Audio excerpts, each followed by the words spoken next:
নমস্কার বন্ধুরা, তোমরা সবাই কেমন আছো? আজকে 15ই আগস্ট, তোমাদের সাথে একটা ছোট্ট মাটনের রেসিপি শেয়ার করলাম।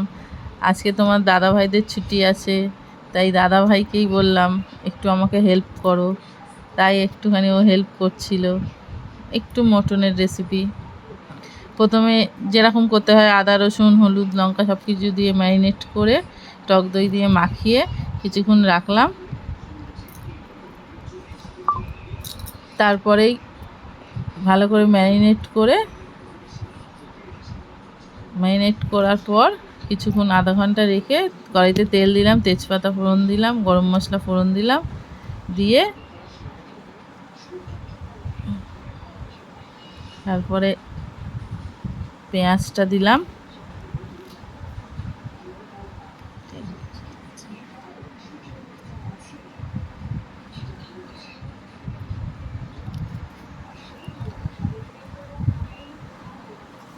পেঁয়াজ দিলাম,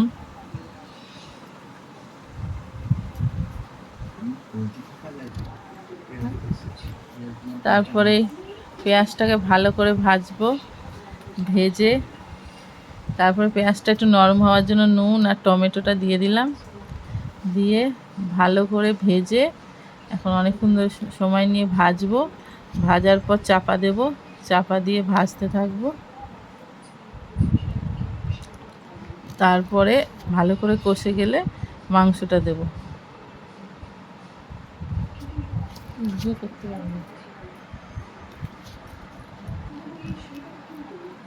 হলুদ দিলাম,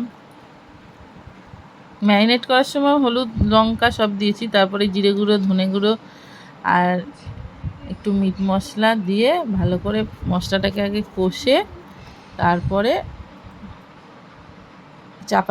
চাপা দিয়ে অনেকক্ষণ ধরে কষতে হবে, নাহলে মাটনের রেসিপিটা ঠিক হয় না।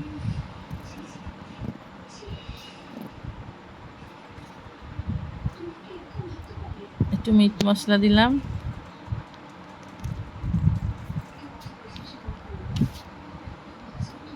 এবার মাটনটাকে দিয়ে দিলাম। মাটনটাকে দিয়ে অনেকক্ষণ ধরে কষতে হবে, যতক্ষণ না তেল ছাড়ছে ততক্ষণ কষে যেতে হবে।